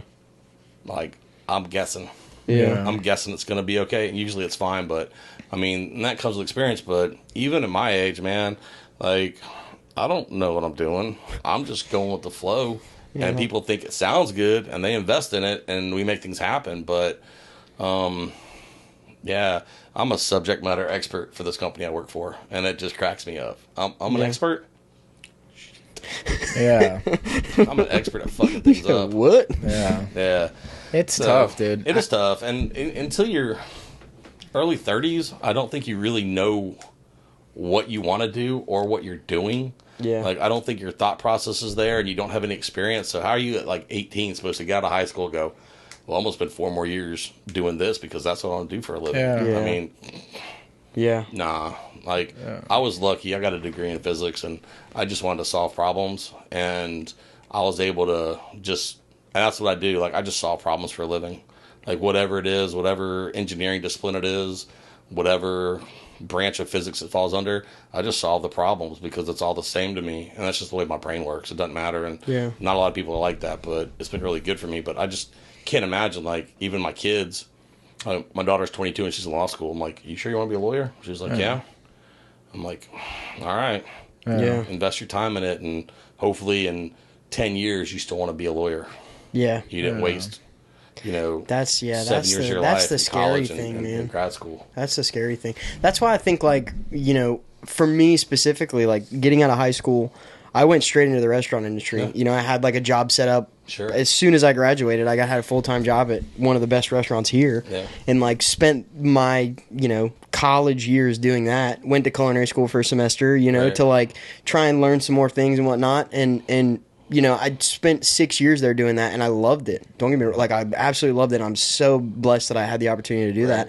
But, like, now that, I've completely moved out from that, and now I'm doing real estate, which is a completely different thing. Do you feel like that 6 years was a waste of time and that you should have done something else earlier? No. Or do you feel like it was... No, honestly, I think I could have. I think I could have moved to the real estate stuff earlier. Yeah. Like, looking back on it, maybe because of some of the situations that happened at the restaurant, maybe I could have moved a little bit earlier and done it. But, like, my time there, I don't regret any of it. Do you feel like you could have progressed in the restaurant industry, or do you feel like you're at a dead end and making that change was had to be done?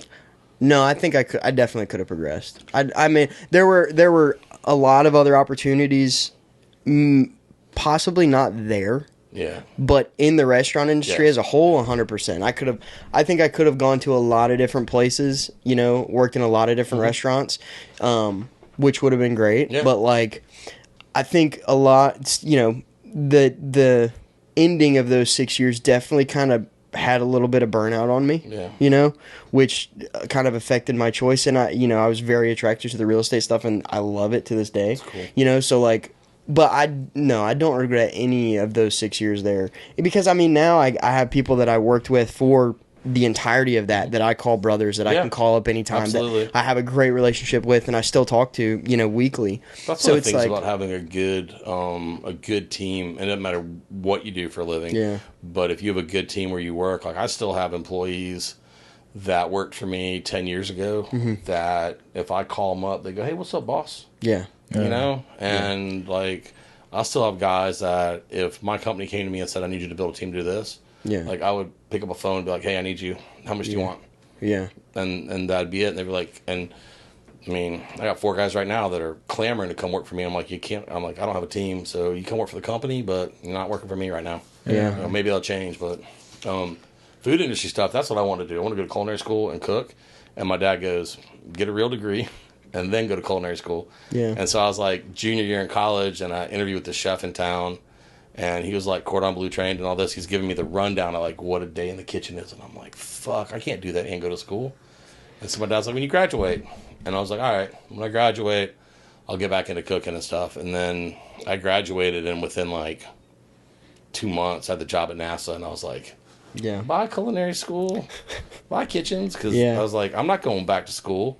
Like, I just got done with, 18 years, or 15 years, 16 years of school, and I'm like, I'm not going back. No, not for anybody, I'm not going back. So, like, Do you regret any of that? The culinary side of stuff? Not really, man.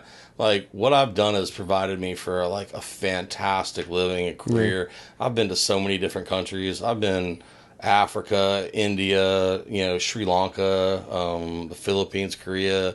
Been to Turkmenistan, the Republic of Georgia. Been all over Europe, all over Central America. I've been to probably every state, and it's all work related. And I spent so much time traveling internationally and getting to meet just amazing people. Probably would have done that if I was cooking. Yeah. Or owning, Had the opportunity beyond to do cooking, that. owning a restaurant, Yeah. which is such a labor intensive, life that I just don't think I would have had that. And I have so many great friends all over the world from the work I've done, and I've seen things that just like, we had this one job. I just got back from India. And I've been in India for like 5 or 6 weeks. And it was the week before Christmas. They're like, hey, you want to go to Austria? I'm like, no.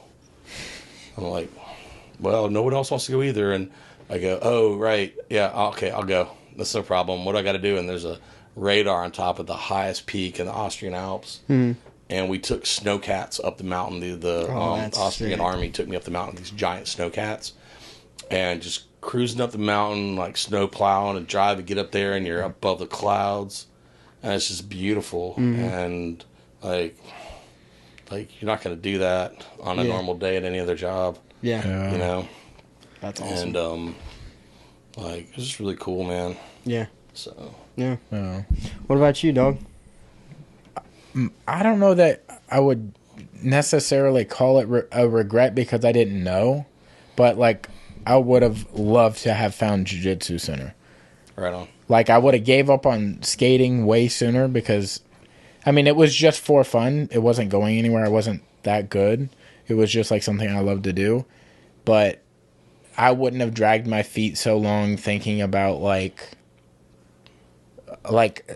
I would have thought more about the things that I was interested in and like how I could be a part of those things. Yeah. You know, like I had, I wouldn't say opportunity, but like my friends did, like Boo and Warren did quote unquote MMA because that's what they would tell me it was at the time, which they were probably just doing boxing. It was at Larry's. Oh, okay. And I didn't know that Yeah.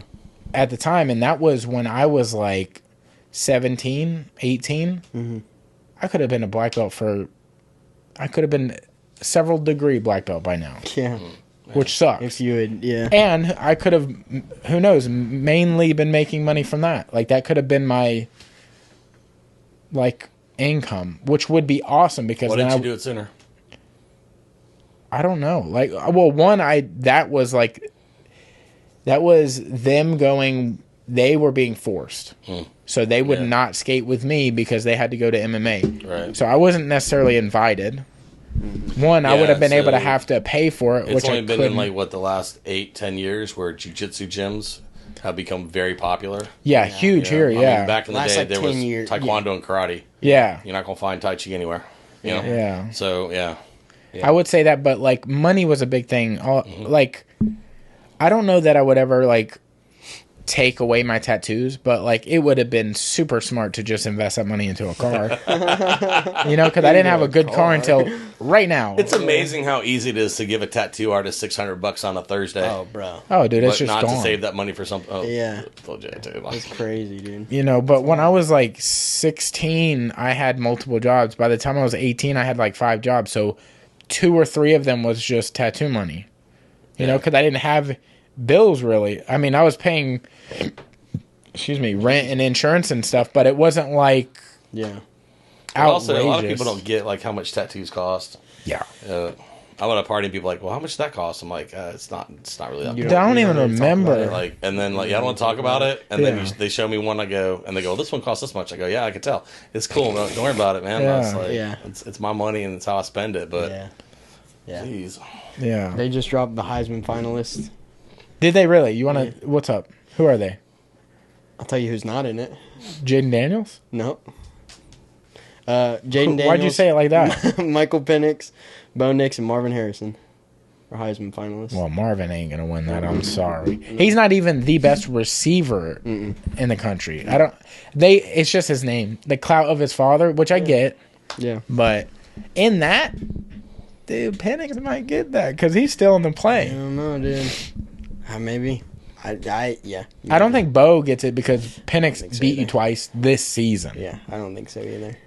It's a nice I think story, Jaden- though. I mean, I don't know. Like I said, the way they talked about it, Jaden Daniels has it won, from what it sounds like. Who's they?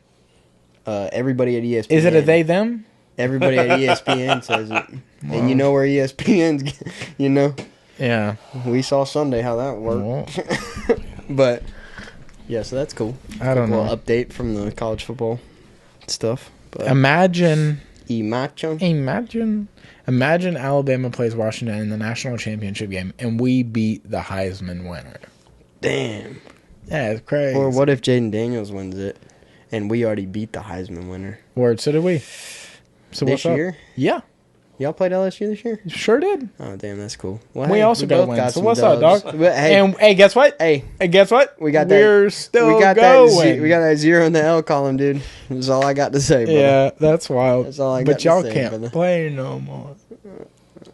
So what are your other vices besides jiu-jitsu, tattoos, and Reese's peanut butter cups? I really like running. Yeah. You know, like the thing that sucks so much about me, which is like, I wouldn't call it a regret, but like my biggest wish would be that I had good knees. Yeah. I have terrible knees. So Put that's, some of that tattoo money into stem cells. Yeah. see, I don't know what the fuck it is because my CrossFit coach is convinced that it's my hamstrings. But I don't think it is because it's not. It doesn't feel like that. It feels like. I would assume what arthritis feels like. Like, I cannot bend my knees a certain way. I used to be able to, like, before the weight loss thing, and I know I go back to that a lot, but it's like, before that, yeah, I would feel arthritis in it, but I could get on my knees and be in certain positions, and it wouldn't ever be like... Be in certain it's positions, tough. huh? And jiu-jitsu, there's a lot of, like, knees. weird Yeah, innuendo stuff. Yeah. But... Nope. Sorry. But it's tough, dude. It's like, now, I literally just have to let people pass guard and just... Please don't hurt my knee. It's like, so what I'm not even doing jiu-jitsu. I'm doing sambo or something. Yeah. Yeah, I think Weird. the next step is definitely getting those checked out. You know? Well, I have to wait till the first of the year. Joint you have a problem with? Yeah. Really? Well, it's the only joints that... You don't have wrist or elbow issues? Like, just achy kind of... Not really. I mean, even when I get injured in jiu-jitsu with my elbow, it's like it's only for a few weeks, and it's like it feels normal again. Yeah. My wrists are... I crushed this one like 2 years ago, and they did like x-rays on my wrists, and apparently the way my hand is shaped, my bones are too long to hit my wrist, so I can't go back any further than that. Yeah. So like the only other joint issue would be like when I'm doing push-ups, hurts really bad on the wrist because my hand doesn't go flat. Right. So my arms have to be different than what the technical position should be. Right. But I wouldn't say that's a joint pain or anything. It's just like my bones don't really do that. Mm-hmm. But yeah, my knees fucking suck, and I wish I could do something about that. I mean, what's that dude online? Knees over toe. Yeah, I looking at stuff. I'm curious about the reverse treadmill thing he has because it's like a miniature one and it's like slanted, but you go backwards on it. And all his exercises are like opposite of what they're supposed to be, which is they say you're never supposed to put knee over toe when you're doing stuff, and that's what he did to strengthen his knees and everything. And he seems to have a pretty interesting routine, but it also seems to be pretty successful for the people that are doing it, and it's about flexibility and so. See, I just ordered. Like Black Friday, there was a huge deal on a bunch of this stuff because I'm like being sold things that I'm always looking at. Yeah. And one of the things is this like Nordic. It's fake for sure. It's not fake. I know it sounds like a god thing, but it's not. It's this thing that goes underneath your door. You put your feet in it, and then you do a reverse, like you lower your body forward. Sure. So your knees are on the ground on a pad, and you're lowering without touching. Yeah. And it's strengthening your hamstrings. Make sure you do it on the side of the door that doesn't open. Yeah. Yeah. Just thought. Yeah. Well, I can't do that in my door. I have been doing it in my room, but I can't go the opposite way because our hallway is so skinny. I'd have to be doing it into your room, which would be weird. Yeah. But I'm doing that, and then there's also like this company. It's still by Nordic, but like to give you the idea, it's called Monkey Foot. I have one, yeah. Yeah, so I don't have that, but I have it the Nordic way. It's with straps. Same fucking thing. You put a weight on your shoe, basically, and you just do like hamstring pull-ups. Yeah, I got those because I had hurt my back a couple years ago, and it took like 8 months before I could get the surgery I needed. And so for like 8 months, like the only thing that really didn't hurt so bad was basically kind of lying down at a really weird position. And so, but walking hurt, sitting hurt, standing hurt. And then went in and they burned out some of the nerves in my lower back. And when they grew back, like, I still get pain, but it'll go away pretty quickly. It doesn't just last all the time. But from, like, being very limited in activities for 8 months, dude, your legs are like, what? And so, I got the monkey feet, and that really helped. Yeah, I've been doing that now for, like, 2 weeks, but it does make my legs feel stronger, but it's not even remotely affecting that issue. Yeah, when you say it's knee pain, you know, like I don't quite understand where the hamstring stuff comes in from. I mean, I get what he would say, like, because like when you're a runner, like sometimes you'll develop knee pain because you have weak muscles around it that don't have stability. But it doesn't feel like it's a muscle issue. It feels like it's like it literally feels like when my leg is bent where it's like touching each other, it feels like my knee is going to literally explode. It's so much pain that... You got a white person's knee, man. I mean, everywhere else in the world, people can like squat down with flat foot, you know, Yeah. where their ass touches their ankle, you know, like white folks don't do that very well. See, I can do squats. Squats is fine. Like even doing the Korean, you smoke a cigarette when you're on touching butt. Yeah. I can do that, but I cannot put my knees with my weight on my body and my shins on the ground. Holy shit, that feels like it's gonna explode. Wow. Like I cannot explain that enough. But my health insurance I just signed up for doesn't hit till January, and I'm gonna set that all up, see what's going on. But You think the skating for so long? I think that didn't help. Yeah. And then football for so long before that, and then like just being hard on my body. I'm not. Well, it's and like running. It's that thing, like, you know, you grow up, like growing up here, like we would kneeboard on the weekends out in the bayou. Yeah, I did that too. And, you know, you would ride these stupid, insane jumps in the woods across from the airport, like where the fire station is off Summit. Yeah. We used to build jumps back there that were just asinine. Yeah. And you'd wreck your BMX bike like 3-4 times a day, just getting it busted up. Yeah. And then between that and dirt bikes and just acting foolish. Yeah. Like, there's a clay pit that used to be, I don't know if it's still there, but it used to be off like between Scenic and Summit, like up in that neighborhood north of Summit, there's a clay pit. And we used to go around there and like run up the walls and jump off of them. And like there are trails all through that, and people were always falling, always getting hurt. Yeah. Like, Dude, what's terrible about being in jiu-jitsu and having knee problems is the consistency you need to have in jiu-jitsu to be any good is like very based off of your health of your joints. Yeah. And like it doesn't help that in our team there are literally freaks of nature that have joints that they'll break their foot and they're just fine the next week. Like Jabroni, like he had his shit popped pretty fucking bad. He sent me a picture on Instagram and I was like, God damn, how does that even work? He's doing jiu-jitsu right now, doing competitions. This was like weeks ago. Like foot swole up like a balloon. Like it looked like, what the hell is going on here? Yeah. Or like Kevin, or like Ryan, or I mean Sean, Derek, all these people. Like I know Derek has some things, but like all these people, it makes you look like less of an, not like ego aside, not like less of a person, less but capable. yeah, it makes people look at you differently because you're inconsistent. But I can run. It makes I know that makes no sense, and my buddy Josh thinks it's like motion, man. It's like Isaac, like his joints move in the funniest ways. And when he started jiu-jitsu and he would get put in an arm bar, like he could just pull his arm out. Like he just, the way he moved, the way his joints and like the way people would twist him up, it just didn't bother him at all. Yeah. Like his spine and his hips, I was just like, you'd watch that kid and be like, man, that's gotta hurt. Yeah, Like, that's the way Noah is at our gym. Yeah. Like you get him in some stuff and you're like, dude, I feel like everything is about to explode on you, and he's just sits there for like a minute and a half, and like everything's fine. You're like, how Or are Bryce. you that way? Yeah. I'm like, dude, there used to be a kid that I trained with at Panacea, and his name's Craig, and he would be in the worst positions. You're like, you're going to die, dude. I'm going to hurt something. I feel bad. And he would somehow be able to attempt to wrist lock you. Yeah. While you had him. And I'm like, where are your arms coming from, brother? Yeah. You got an arm in your ass? What's going on here? Like, Where did this fifth arm come from? yeah. I don't know, dude. Like, not that I can do anything about that now other than just try to get better about my work on the health. flexibility. Yeah, and I'm doing my part, but I'm very curious to see. And there might be something in your diet that causes, inflammation that's like really hitting your knees versus anything else. Yeah, diabetes.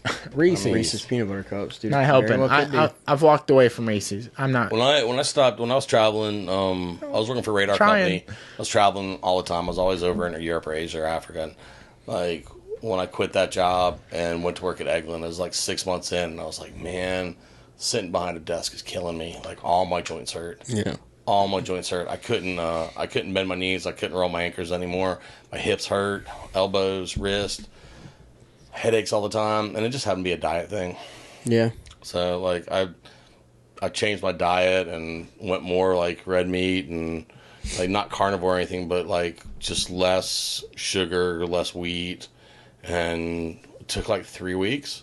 And like the joints felt amazing. Even my doctor's like, "Hey, how are the joints?" And I'm like, Yeah. great." Yeah. Change my diet. He's like, what? But See, I mean, I think they're gonna get better. It's just gonna take a while, but they were fine enough to do regular activity and jiu-jitsu and all that, but then we did this like crash weight loss diet thing where we competed against each other, and literally the day after I had to go to Gatlinburg, and we're driving in the car maybe like 30 minutes, and then I was in like the middle row, and they were like, actually, can you drive? And I was like, I would prefer that because I get car sick and shit. And I got out of the car to like walk around, and I mean, we were pretty cramped in the car. I was like this. Getting out of the car to walk around, I was like, what the fuck happened? Because I was fine getting in the car. When I got out of the car, it wasn't like I got out weird. Walking around the car, I was like, my leg's broken. My knees are shattered. I didn't know what happened. And it took, I mean, I'm still recovering from it. Yeah. I'm fine to walk around now with no limp, but like the whole time we were hiking on the trip, I was limping like you would have thought my leg was like petrified. It was like just dog shit. And I've never had that type of reaction or instant change in my legs ever. how much weight did you lose? 40 pounds. 40 pounds in like 53 days. And then he lost like 25 pounds. It was like, we shouldn't have did that. Yeah. And like the last day I dropped 10 pounds within one day, like probably 8 hours. Yeah. I was already, like, we were doing dumb shit to get there, but it was like, It's the price you pay for fame. I mean, we're super famous. Yeah, from we. that. Yeah, our You subscribers know, like, went crazy over that one. Man, it's interesting. Like I would be like probably adding like bone stock to my Yeah. diet. For the Part of this collagen and fast is stuff, I'm and- allowed to drink bone Yeah. broth, so that's Yeah. fine. Yeah, stuff like that. Lots of collagen and A lot whatnot. of collagen. Yeah. I take fish oil and a multivitamin and fucking bone broth. We'll see what happens. What's that? Glucosamine. It's good for your joints and I think a lot of it too is stretching, man.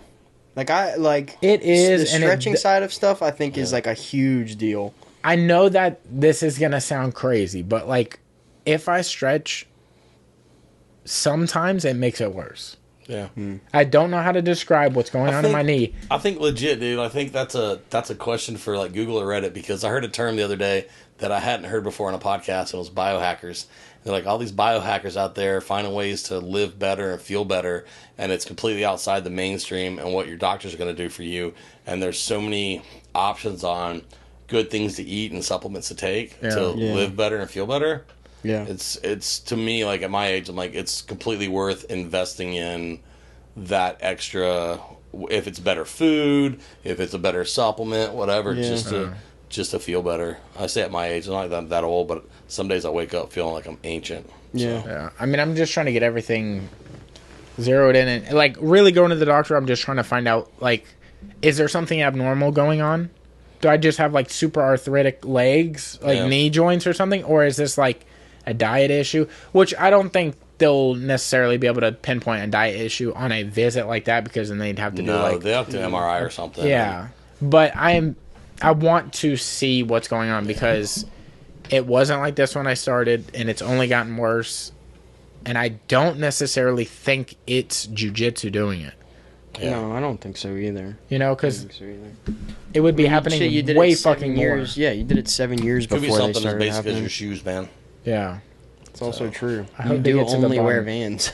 they're fucking awesome. Yeah. Look, man, I had I got my foot run over in Korea by a taxi. I was getting in the car, and I had my right foot. It's gonna sound really weird, but my right foot in front of the rear driver's side tire, and he rolled forward, and the tire rolled up the back of my leg, and it forced my leg over almost on top of my foot. Fuck that. And it sat there for a moment while my coworker had to shift the car in reverse and then back it up, right?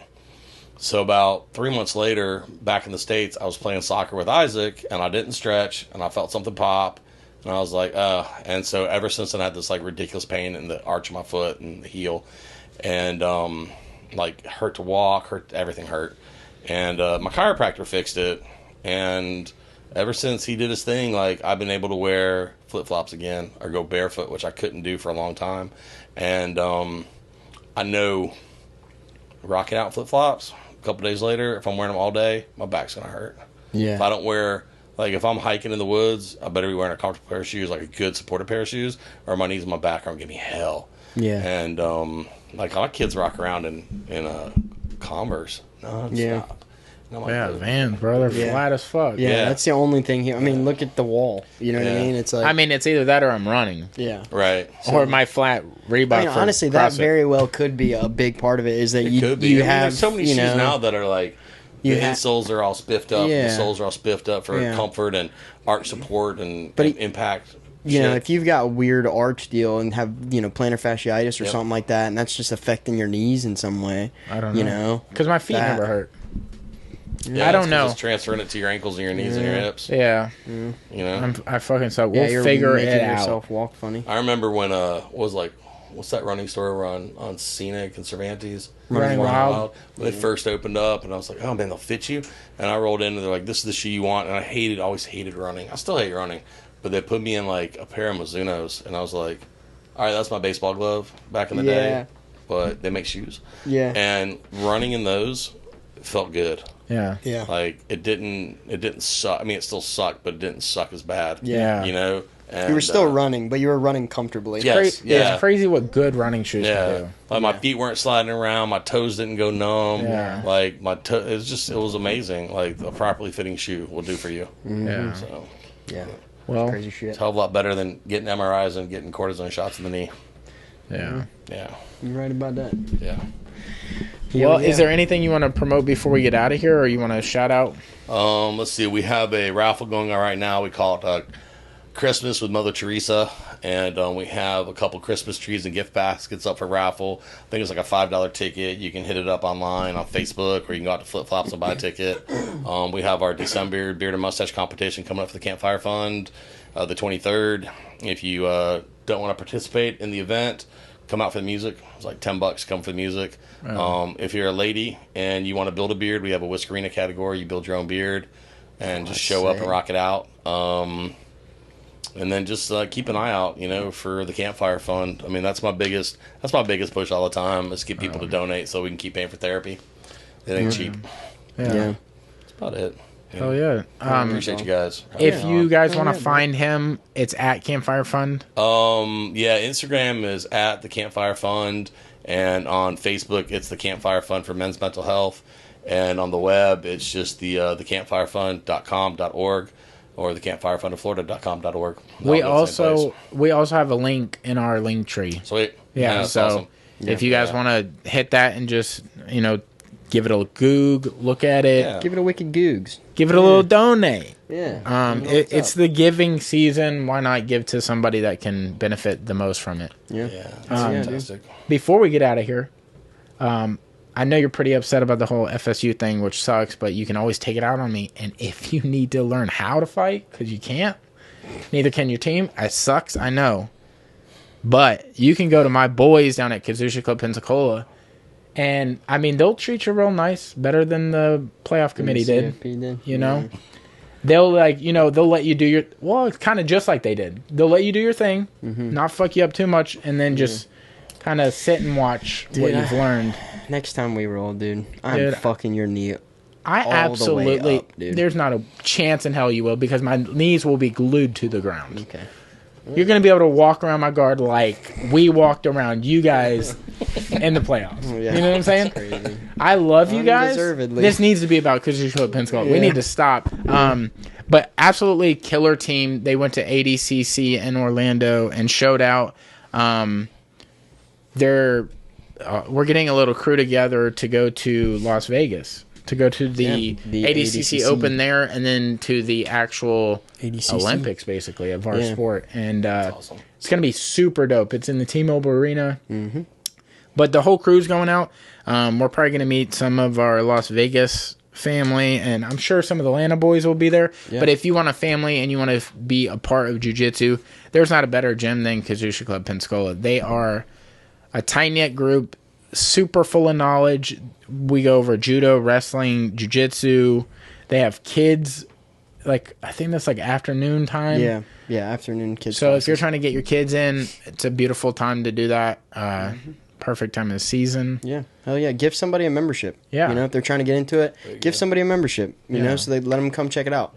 They do free week trials. So if you want to get in and see what it's all about, meet some of the homies, you know, dip your toe in, definitely go do it. They're great people to be around. So yeah, that's great, man. Kazuchi Club Pensacola. If they're not in Pensacola, where can they go? They're going to Panacea Martial Arts, baby. Word. That's our family over in Alabama, baby. That's Tony Rayborn's gym. A great group of people over there. A huge gym, which is great. They've got all different kinds of classes, whether it's gi, no gi, children's classes. They do striking classes now too. So I mean, they've got everything you could ever imagine over there. Again, it's a gigantic gym. So that's super awesome. They're great people over there. If you're over in that kind of neck of the woods, definitely go check them out. Go watch a couple classes and see what you think. Go meet Tony. He's a great dude. We're super happy to have them as a sponsor of the podcast. So they've always got stuff going on, whether it be open mats or seminars or any of that kind of stuff. Family days. Yeah, family days, all that kind of stuff. Yeah. You can follow them at Panacea Martial Arts. Kind of stay up to date on what they have going on. They'll have their classes and everything online, so you can kind of pick and choose what you want to take a gander at. If you're over there on Wednesdays, you'll meet Rich Chmleski, who is the owner of A Lifestyle Experiment, which is our no-gi, rash guard, and short sponsor of the podcast.